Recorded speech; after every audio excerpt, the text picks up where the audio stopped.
Well, good evening, ladies and gentlemen. It's Max with Lunar Replicas, sort of an impromptu live stream tonight in anniversary, in the honor of the anniversary of Apollo 15 and the lunar EVA, which took place 51 years ago. Right now, actually. Um, so we also have a drawing coming up. We're going to be giving away a few PT shirts. A lot of people put their names in for PT shirts. Actually, I have a list here of, oh boy, well over 150 people for different size shirts. We had a few mediums and a couple of larges to give away. Let's see what I have right here. Yes, we have a few PT shirts to give away, and these are really nice copies of PT shirts used during the Apollo and Gemini programs. And as seen in the photo that we put online the other day, Mike Collins and Al Warden love to play handball. And actually, Mike Collins was considered the best Apollo handball player, but also Al Warden was pretty good too. So, and it's something he and I talked about a couple of times. And we made those shorts kind of as a joke. The PT shorts were made as a joke, and Al kind of said, "Hey, don't make them too short. It's not 1970 anymore." So we made them a little bit longer. And yeah, guys, this is live. So if you have any questions or if you want to talk about something, then throw it up in the comments here. And then in a couple of minutes, we're going to go through and do the drawing here. I have all the names on lists broken out between Instagram and Facebook. And we're going to put it through a list randomizer right here live on we're on YouTube and on Facebook Live right now. So depending on where you're watching us, let me know where you're watching me too. I'm curious how this works across the board, if anyone is actually following the YouTube channel. And if not, then let me know. And most of you will probably be on Facebook, but let me know how things are going. I'm going to pull this up to make sure that everything's working here. Luna Replicas. And yeah, I think there's probably a 10 or 15-second delay. But in any case, so it is the anniversary of Apollo 15. And that's a special one for us, obviously, because of Al Warden and the big project that we're working on now, which is Al's Corvette. Right here, actually. It's the first time I've ever been involved in a car that they made a toy out of, but this was the Greenlight series. Norman Rockwell painted some stuff during the, looks like the Gemini program, and they put out a model car of Al's 71 Corvette with the stripes down the side of it. And it's interesting. Something we're working on the research right now is what tires originally were on the car. And we know what tires would have come from the factory. We know what tires are on them right now, and those are later tires. They're probably from the late 70s, the Goodyear radials that are on it now. But we're curious what was on the car in 71, because it's possible that they were changed out at Jim Rathman's dealership before they picked them up. But there's very few photos out there of Al's car. So if you see a photo of Al Warden in the car or that car in 1971, send it to me. I'd love to see it. Max@lunarreplicas.com. So please send us, if you have any astronaut Corvette photos from the time period. I'd love to see it, because that research really helps during the restoration process. So that all being said, the tires that are on it now are from the late 70s, probably the second owner, and they're the Goodyear radials. And when they made the toy car, they went with the Goodyear radials. So you can see they are the later tires are on the car model. So it's as she sits now. So we are actually, because of the historic nature of those tires, we're going to keep them.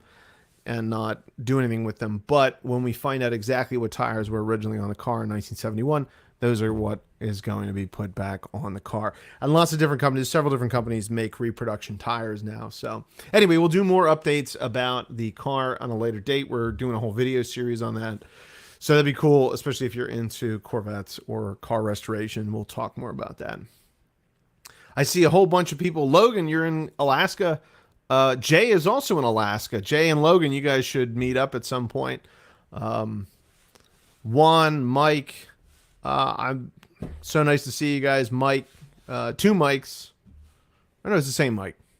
Saving up for the Bulova. Yeah, it's a great watch. I have a couple. If you really want one, send me an email and I'll make sure to put one aside for you. Sometimes they come and go in inventory because they're sometimes tough to find.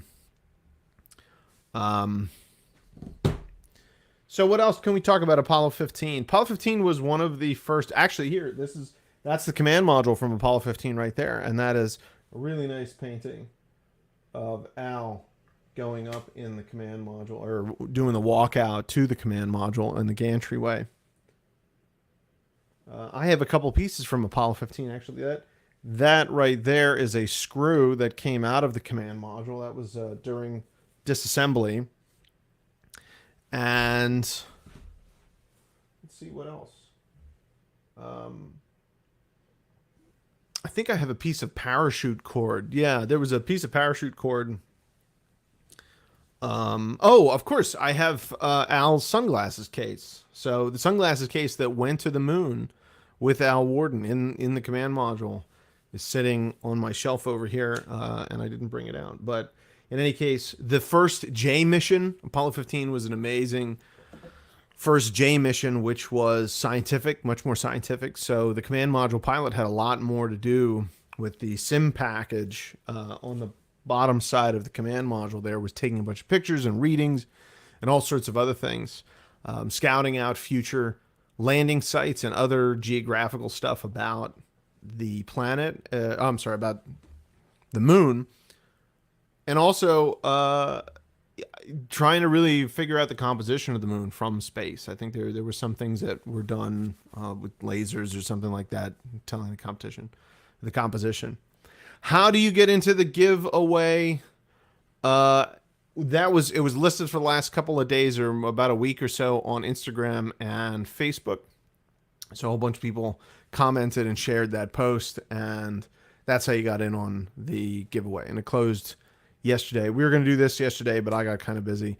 And thank you. Yes, this is a Mark V dive helmet. This is a real one. One of my interests and pastimes is historic diving, and I teach the history of diving and stuff like that. It's interesting because it's very closely related to pressure suits. Space suits and pressure suits came from diving suits. You know, the Wiley Post suit was basically a diving suit. And it's very similar technologies, actually. You know, if it's watertight, it can be airtight, stuff like that. So very, very interesting connections to history. And consequently, there were a lot of Navy pilots that became astronauts. In the case of Apollo 15, they were not Navy pilots. They were all Air Force pilots. It was the only all Air Force crew. Mike Marzano's here. He's an Air Force guy, and he can talk about, I wonder, can I add people to this thing? I don't know how to add people. I was wondering if, no, I can't. Yeah, Juan, Men of Honor was an interesting movie. Not completely historically accurate, but close enough, and it really is a true story. But the diving scenes were pretty close, and that's all Mark V gear. You know, that Mark V helmet, the Mark V system was in use from 1914 through about 1985. So for 70 years, it really went unchanged. And then before that, very similar diving equipment was in use from the early 1800s, about 1812, 1814 or so, all the way through when scuba was invented and kind of revolutionized. Scuba meaning self-contained. You had the bottle and everything with you, as opposed to this type of diving, which was done on an umbilical. It's interesting, actually. It's a similar concept that happened on the Apollo program, where during Gemini and part of Apollo, the spacesuits were designed to have air and comms and other things like that through an umbilical to the spacecraft. So they did spacewalks and EVAs through an umbilical. But it really wasn't until the Apollo program and when they did lunar EVA, when they had a PLIS, a self-contained portable life support system backpack, when they became self-sufficient on their own. And basically, it's the same kind of concept between the old helmet diving and surface supplied air and comms versus scuba when they went to individual self-contained. You weren't tied to the surface anymore. And similarly, it ran out. The Bliss had batteries, it had oxygen tanks, it had heat and water and things like that. Like that was the Bliss is an incredible device. I mean, if you really look into the Bliss, that's a really neat thing. And then consequently, towards Skylab and then during this shuttle program, Bruce McCandless, for instance, was the first astronaut to test out the self-maneuvering unit. It was really the first time a EVA, a space EVA, was completely untethered. And if something went wrong, if that thing, a handle or a gimbal or something like that got stuck, he was stuck. So that took a lot of guts to try that out. Originally tested on Skylab, it was originally the first version of it was supposed to be tested during the Gemini program, but they couldn't wind up doing it. I think it was Gene Cernan was supposed to be the first to test that. Either Gene Cernan or Buzz Aldrin. I don't remember. Somebody in the comments can comment on that. But it was originally going to be tested on a Gemini mission, a life support and maneuvering pack, but something happened and they had to come back inside and they didn't wind up doing it. I think he wasted so much energy and air trying to, it was overheating and stuff. I think it was Gene Cernan. And it was stationed on the back of the spacecraft. He couldn't even get to it. Anyway, so they canceled that. And then about 10 years later is when they wound up actually doing it. Christopher Mick, Juan, you ask, what was the longest Apollo 15 EVA? I don't have that in front of me, to be honest with you. I don't know all the lunar EVA questions on Apollo 15. I do know that they went it was the first one to have the lunar rover. So they went the farthest for that time. They spent 3 days on the moon. I mean, like this was a really extensive. They did 3 lunar EVAs. At some point during one of the lunar EVAs, Dave Scott's Speedmaster, the crystal popped off his Speedmaster, which is why he used his Bulova watch. Jim Chase, how you doing, man? How are you? Hope everything's going well. Yeah, so Apollo 15 was a really great mission. I mean, everything went pretty well. There was kind of a hiccup with Jim Irwin, the lunar module pilot, turned out an unknown heart condition. And you think about that, like how much did this guy have to go through? He went through a ton of physical training and tests and things, not only in the Air Force, but in NASA, and years of that. It was really an undiagnosed heart issue. And he overexerted himself during one of the lunar EVAs. They had him take it easy for the rest of the mission. He was in 100% oxygen and relatively light gravity, and it never came up again. And then when he came home, I think it was something 6 months later, a year later, massive heart attack. And it didn't kill him, but it certainly did shorten his life. Eventually, I think he died in the 80s or something. Yeah, Jim Irwin, one of the first Apollo astronauts to pass away, his heart condition was found on the moon. So that was something that did happen. Fortunately, it didn't affect the mission too much, but, and they said also, the flight surgeons said, he was in a better, being in 100% oxygen and either 1/6 gravity or 0 gravity. Once he got back to the command module, he was in better shape there in the command module than he would have been in an ICU bed in a hospital on Earth. There was just much less stress on his body at that point. Shinya, how are you, man? Great to see you in Tokyo. I saw, send us pictures, by the way, of the jacket configuration. I know you said you were patching up your survival jacket. I'd love to see what that turned out to be. Chris, that's right, actually. So potassium, he found that they were, because he was sweating so much and he wasn't replenishing, the food that they eat on the program was adequate. It was designed to replenish at certain vitamins and minerals and stuff. I guess they just didn't have enough potassium. Also, a lot of the guys, I get the impression that a lot of the guys, these are military guys on a project, on a mission. They might not have eaten and drank as much as they should have. I'm sure they had leftovers, or they just wanted to get back to work. I know they didn't nap as much as they were supposed to. They started adding more nap times and things like that to try and reduce the stress on people's bodies. And then especially Skylab and some of the other things. There was no mutiny on Skylab, but the mission was very packed. So trying to reduce the load on an astronaut was a result of some of the things that they found from these early crews, and especially an early J mission, the first J mission, where they had so much to do.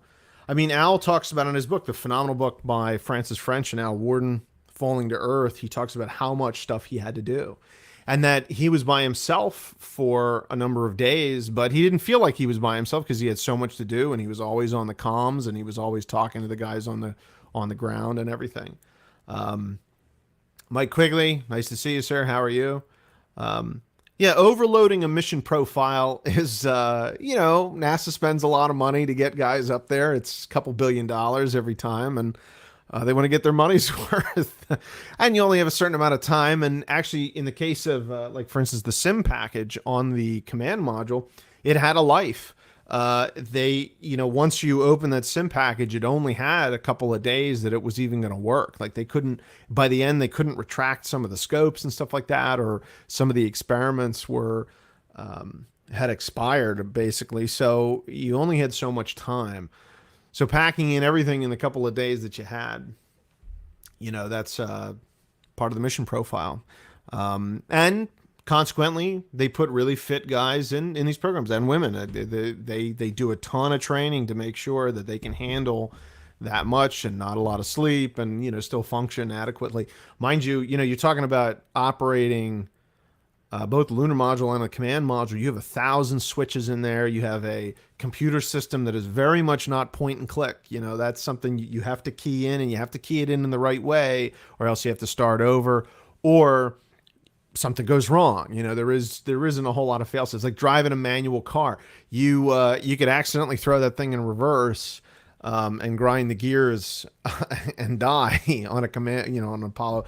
There were a certain amount of fail safes, but you could very much accidentally hit the wrong switch.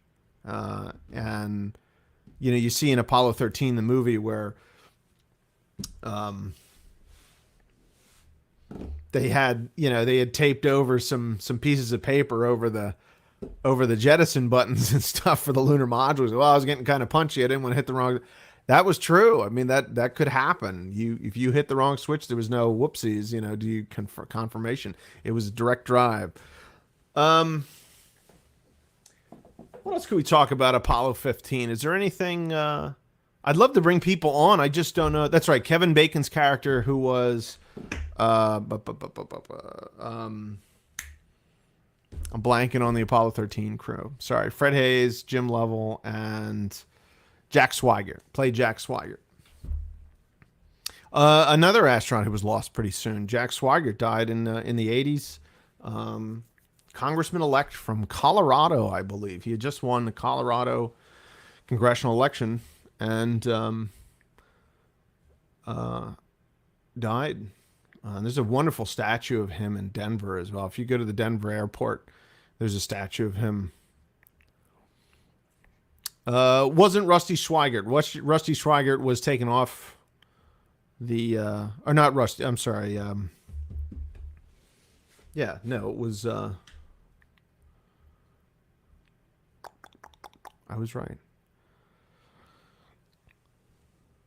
Oh yeah, so the LRV is a neat vehicle. That would be something we could talk about. I don't have a model of it, but at one point in time, I had approached Boeing about reproducing.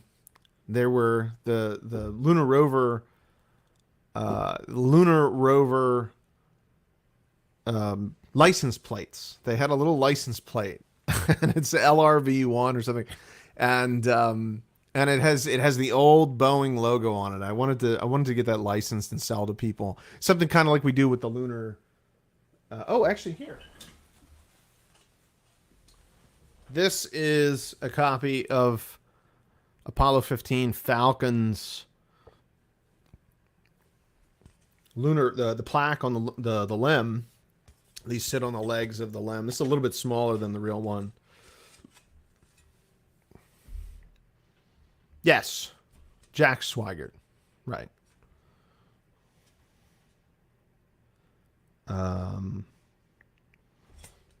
These are really cool.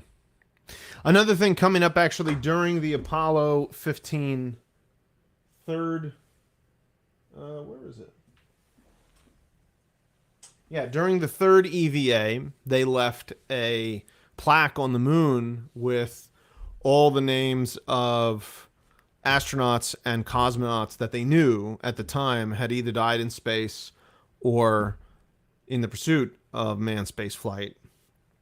And it was very sweet of them to do that. It was Dave Scott and Jim Irwin, but I think it was Dave Scott's idea to do that, and they put it there with the fallen astronaut statue. And we recreated for the 50th anniversary. We recreated that plaque, which are available on the website. We still have a bunch of them. And that's, I actually found the coordinates as well, the actual coordinates, latitude and longitude on the moon, where that plaque was. So if you happen to have GPS, next time you go to the moon, yeah. So the story about the statue is an interesting one. I don't have all the information about the statue, but suffice it to say, there's more to it than I think what the public knows. I've heard a couple of things. I'm curious if Dave is ever going to come out and tell the whole story. But there's a Dutch artist that claims that he was involved from the beginning. I don't know. It's a statue. It was a nice little thing that they did. Who made it and whatever. That's someone else to tell. I'm not sure. But I do know who made the plaque, and then we recreated the plaque. Dave Scott's unauthorized watch. So Bulova Watch Company didn't like the fact they were, which was out of New York State. They were out of Bulova, New York, I think, actually, or somewhere.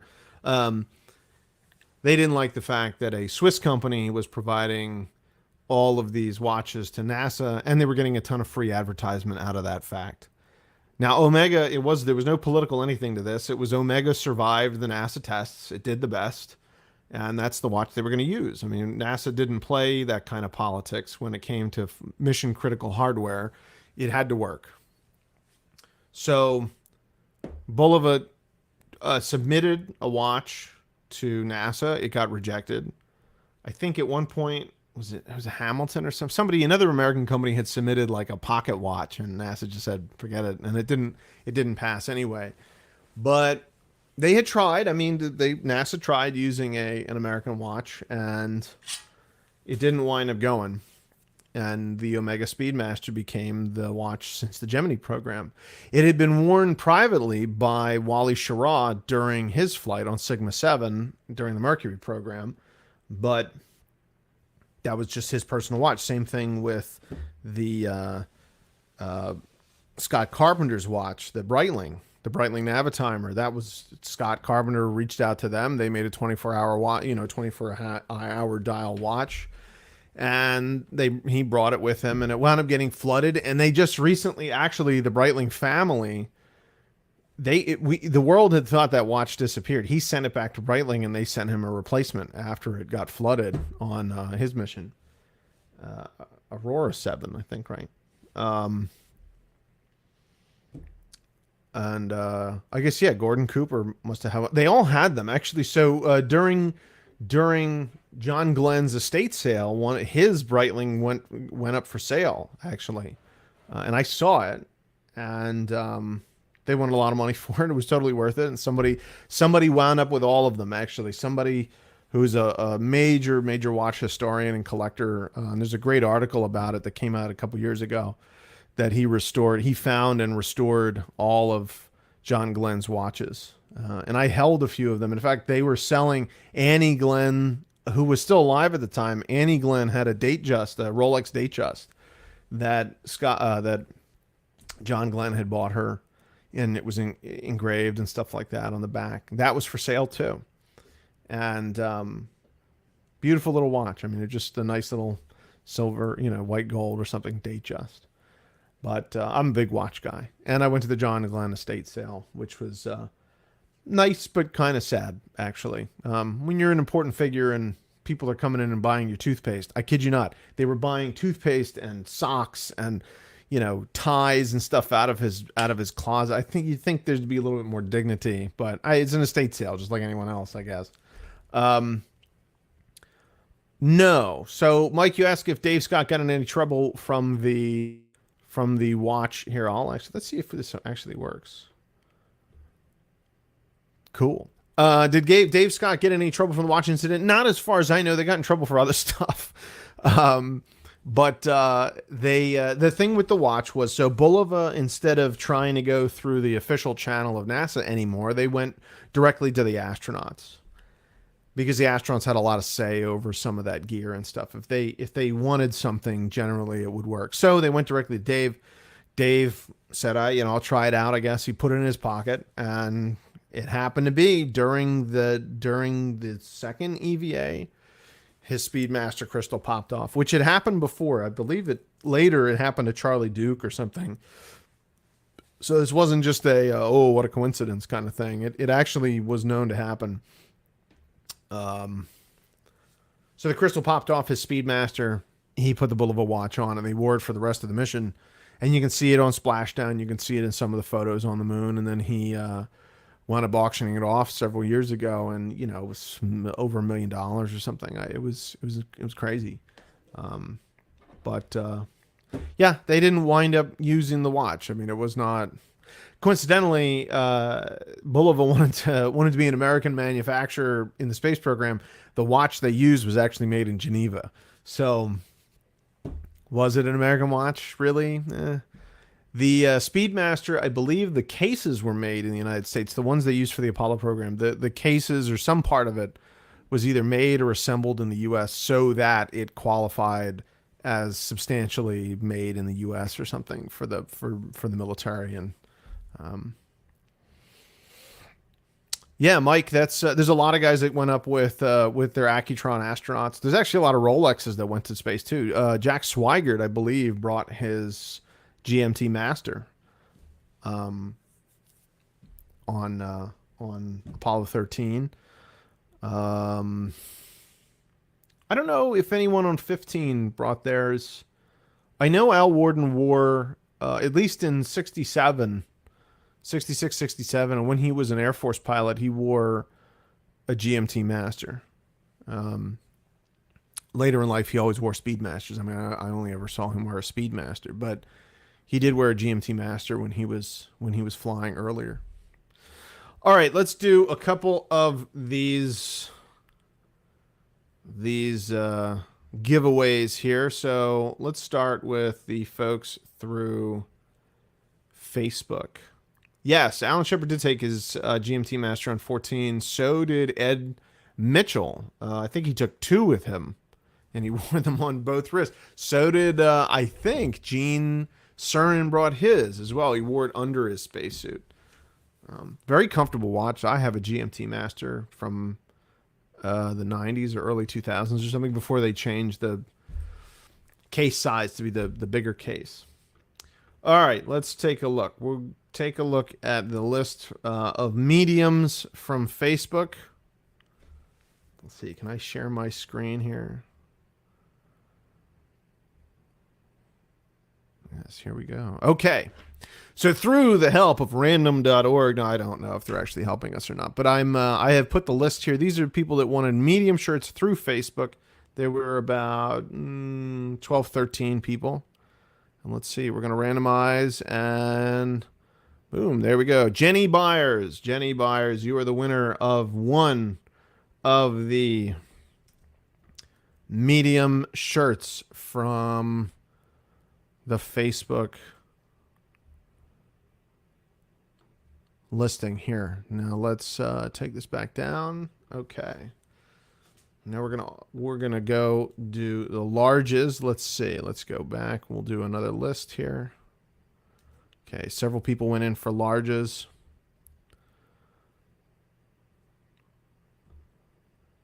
All right, here we go. All of you, good luck, good luck, good luck. Let's go randomize. And John Euskakis. If I am mispronouncing any names, I sincerely apologize. John, you were the winner of a large PT shirt off of Facebook. So let's go back. And yeah. Sorry about that, Aaron. If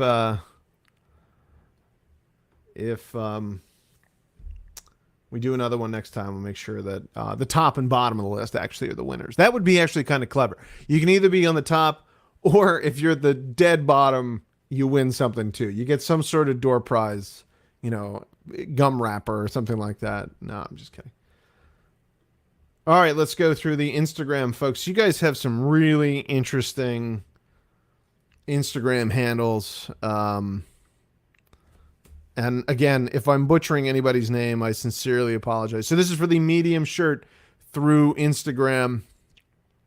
Some folks entered twice. If you entered twice between Facebook and Instagram and you have a weird Instagram handle, I don't know who you are. So it doesn't matter. You could definitely enter twice. Pro tip for anybody that follows us on Facebook and Instagram, you can kind of enter twice when we do these things. Cause I ain't checking. So for the medium shirt, randomize, and Nick Pieso, you are the winner. Congratulations. Who's the bottom? Nolly F. Kennedy. Sorry. I'm very sorry. All right, now let's do this one more time. For the large, copy and paste into, whoops. Here we go. And ready, everybody? Is everyone ready? Drum roll, please. Let's randomize. J. Chitwood 614. J. Chitwood 614. You are the winner. With a few people. And Skitch 343. Out of the 50 folks that wanted a large, Skitch 343, you were the last. So sorry about that. All right, so we have our four winners. It was Jenny Byers and John Euskakis. Cool name. I'm sorry I can't pronounce it. And on Instagram, Nick Pieso and J Chitwood 614. Congratulations to you four people. I might actually have one extra. I forget which one I had an extra of. I think there was a third medium.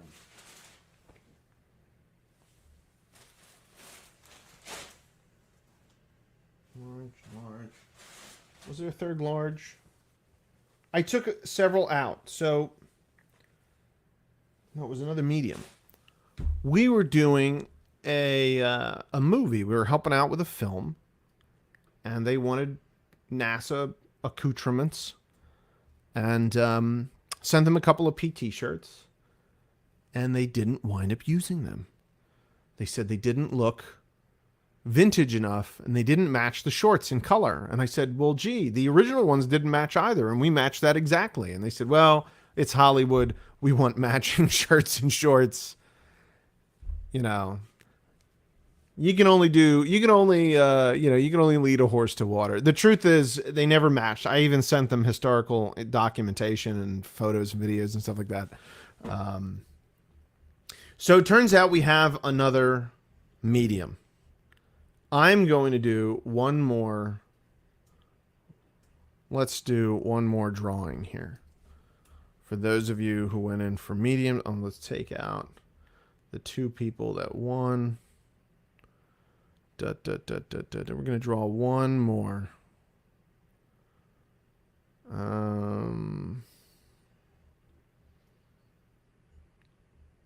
Where's that?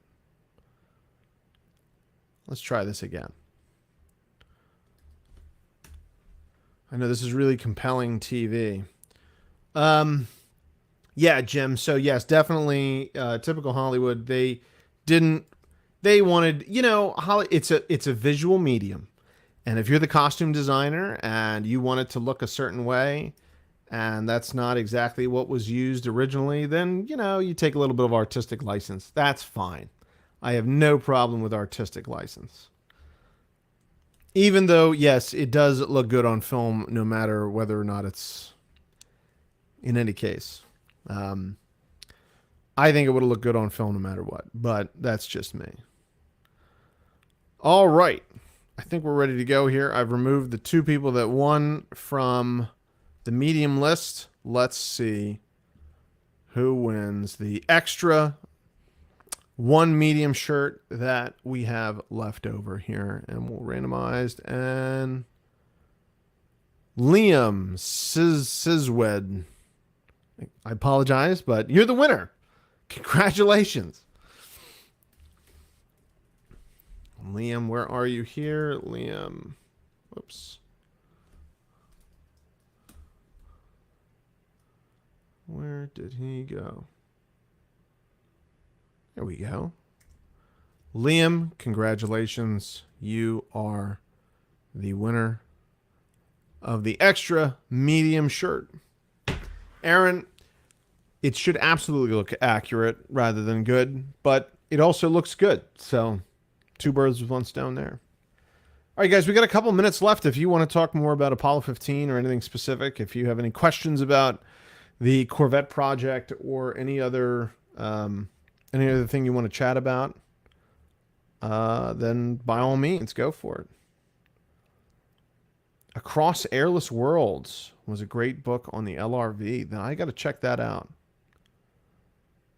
because the LRV is a really neat vehicle. And I think something I read somewhere, it cost like $20 million or something to develop that thing and build, the four of them that they used.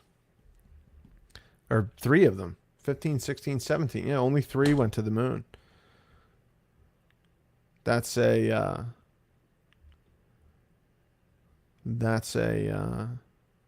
high price tag for three cars that are gonna run out and you're gonna leave there after a couple of days.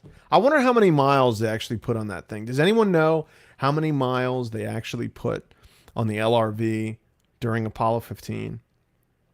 Does somebody have that? Was there an odometer on the LRV? I'm curious. I know it had a battery, and I assume they recharged the battery and stuff at night. One of them was kicking up so much dust. Either the fender had come off, or they retrofitted with duct tape and like a checklist cover or something. They duct taped it to the back to make mud flaps on a couple of the LRVs, or at least one of them. I would go through some pictures and stuff during the Apollo 15. Let's see, Apollo 15. The mission logs. So there's a great website that goes over the Surface Journal. I believe it's actually through NASA. There's a NASA right here, actually. Let's take a look. If you guys go to this website here, a really basic old website, but yeah, 95. This was started in 95. That's really interesting. But this is through the NASA.gov history page, and they landed. Look at that. So they have audio clips, there's video libraries, there's pictures, there's all sorts of things here. I think this is that's a video. Oh no, that's the map. Look at that.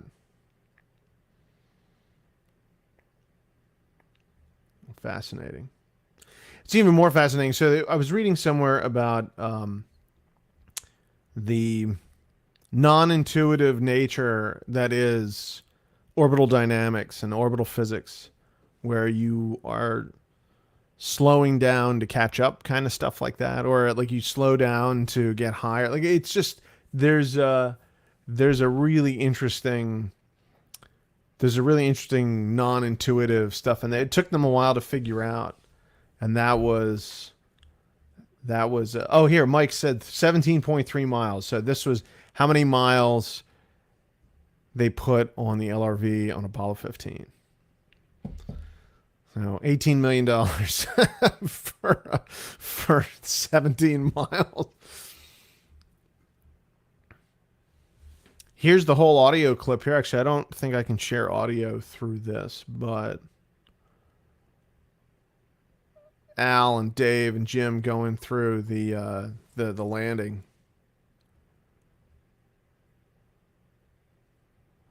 Here's the whole landing right here. And here we go. This is where they start to land. 1,000 feet, 900, 800. And he's reading out the altitude and the rate of decline, I believe. Yeah, minus 15, minus 14. P66 came up to program 66. It's really incredible. This takes a lot of work.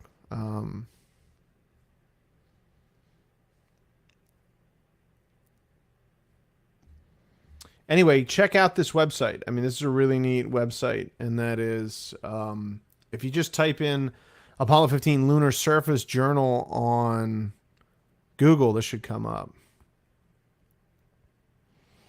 Yeah, so let's see, actually. Let's see about the third EVA and return to the LEM. So they go through the third EVA. And anyway, yeah, so accidentally, Al Warden played Up We Go Into the Wild Blue Yonder. Todd, good to see you. He accidentally played that. He thought it was only on the loop back to Houston, but in fact it was playing over Dave and Jim. It blasted their ears out, and it was totally a mistake.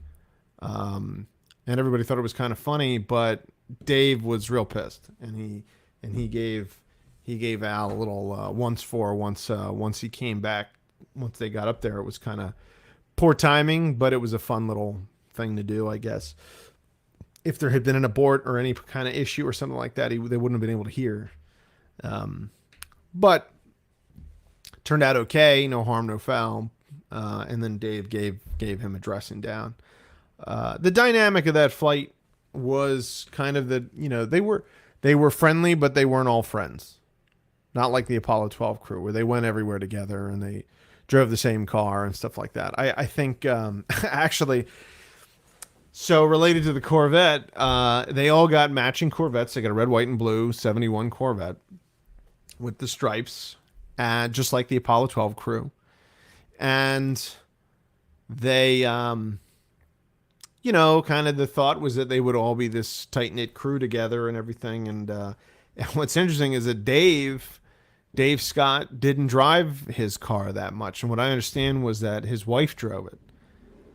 His wife at the time, whose name escapes me. But but he even had it configured so that his wife can drive it. It was an automatic with a 350 transmission. It was a little more fuel economy, and it was easier to drive.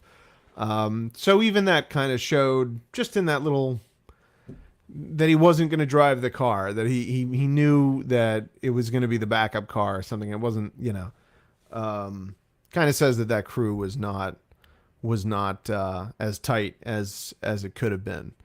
And then, when the stuff went down with the covers, and they got a little shunned by NASA, they kind of all were on their own. And I know how certain people felt about that the commander was not the commander when they all got in trouble. So, it's a lot of water has flown under that bridge, but character says a lot of things. Also, they just weren't particularly tight-knit. I'm not sure why, but despite all of that, they had an almost flawless mission.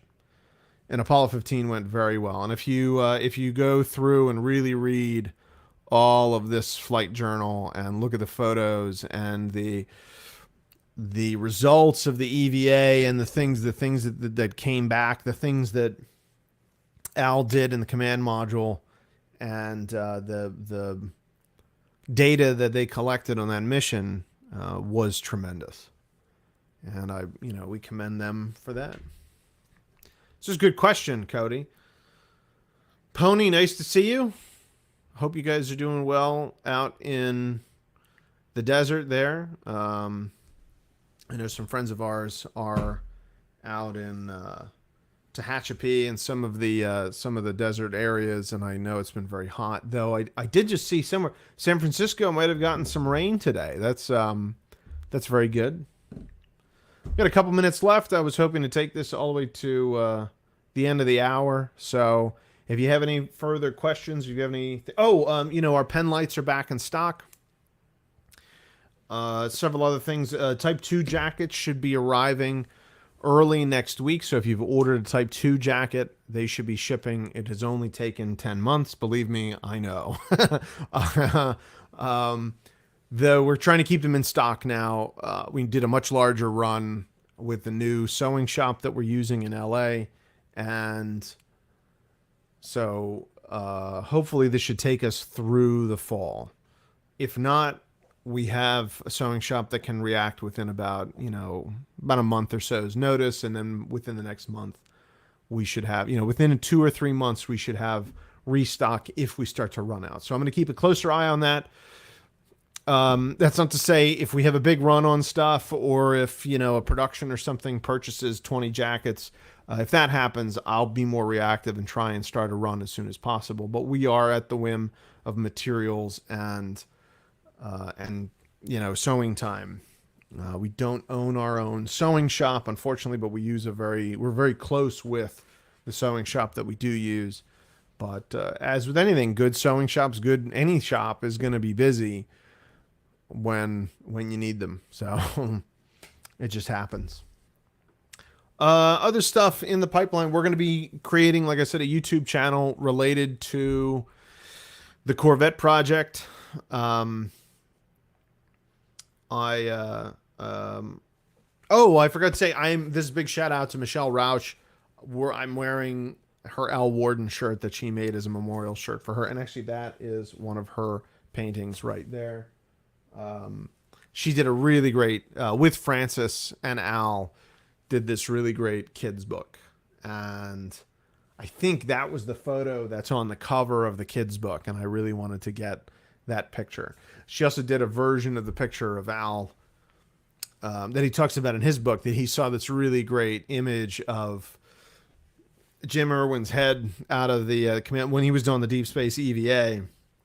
Jim Irwin's head popped out of the command module, and he just saw, the Earth behind him. It's just a really great picture. So I believe she's done a version of that. Yes, Pony, the Lunar Contact Light, that's our friends at Concord Aerospace. Hopefully we'll be able to do a project with them too.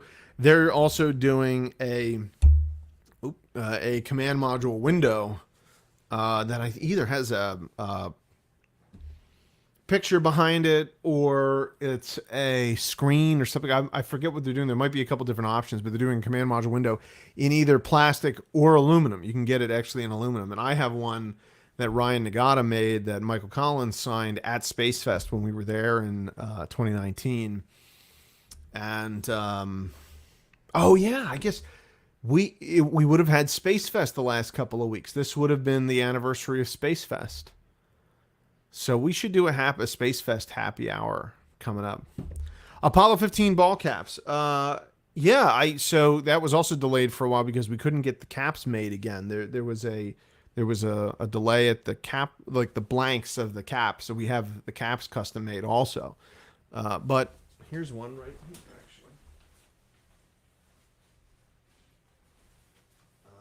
actually. I should have been wearing this the whole time. And they came out really well. I have an original. Where is it?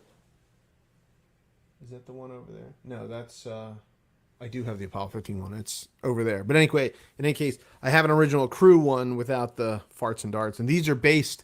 The grandson of Jim Irwin has his hat, and he sent us some measurements and stuff like that.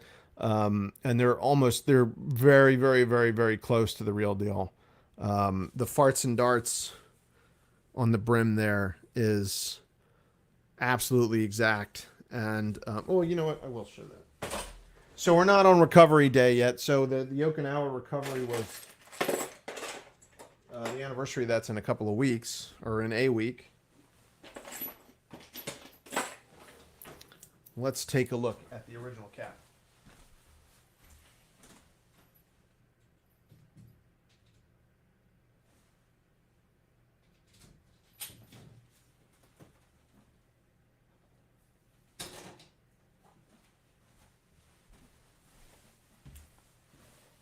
So they handed these out to the crew. You could, I believe, they either handed them out or you could purchase them on the ship. But that is an original one. And the only difference between this and the ones that were worn by the Apollo 15 crew was that they had the farts and darts embroidered. But as you can see, I think we did a pretty good job on that one.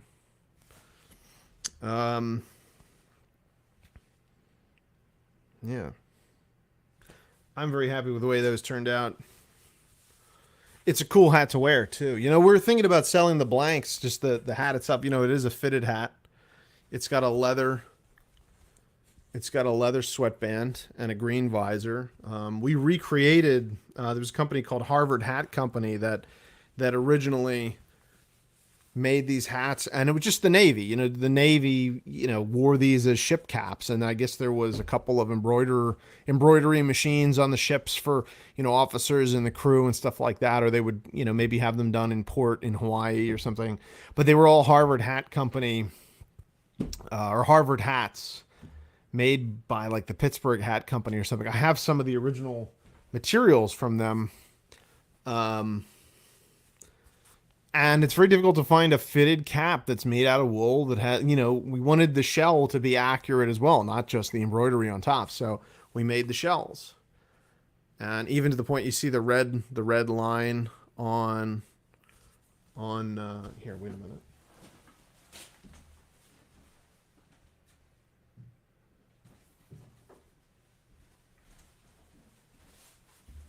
Here's one off of the USS Hornet during Apollo 11.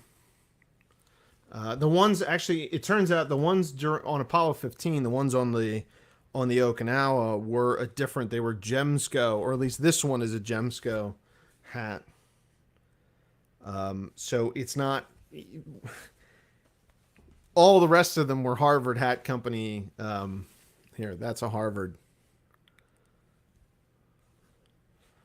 And you'll see that we recreated. This is ours. We recreated, it says Flightwear in the same kind of Burgee looking flag, but we recreated this absolutely as closely as possible.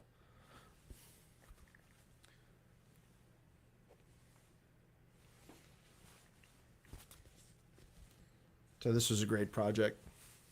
Only thing we didn't do, we did not do the mesh on the inside of the front there.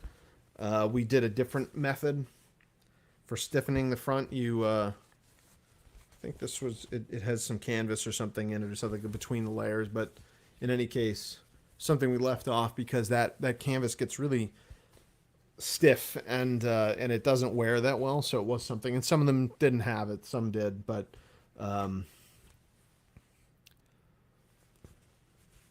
that was a fun project to do. We just got another 300 of those hats in, so we'll do some more recovery hats over the next few months.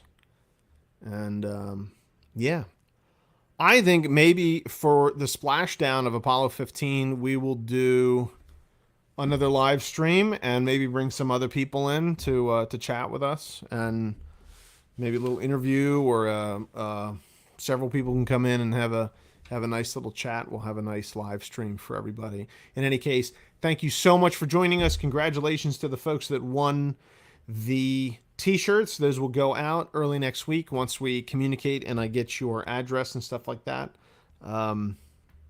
If I don't hear from those people, if they don't respond, then I'll rerun. Maybe everyone has a second chance at this. If you don't want to wait, I have every size of PT shirt is in stock right now. Go to lunarreplicas.com and you can purchase a PT shirt and maybe even shorts. Shorts, we're making more mediums right now, so those are out of stock at the moment, but every other size is up.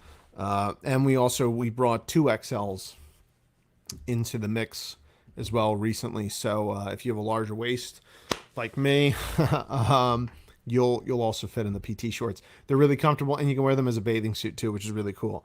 In any case, Apollo 15 was an amazing mission. We're going to do more of this. It's really nice to see everybody tonight, and hopefully we will all see each other soon. Everyone stay safe, stay healthy, and see you guys maybe in a couple days. Maybe we'll do another one of these for the splashdown. Talk to you soon. Bye-bye.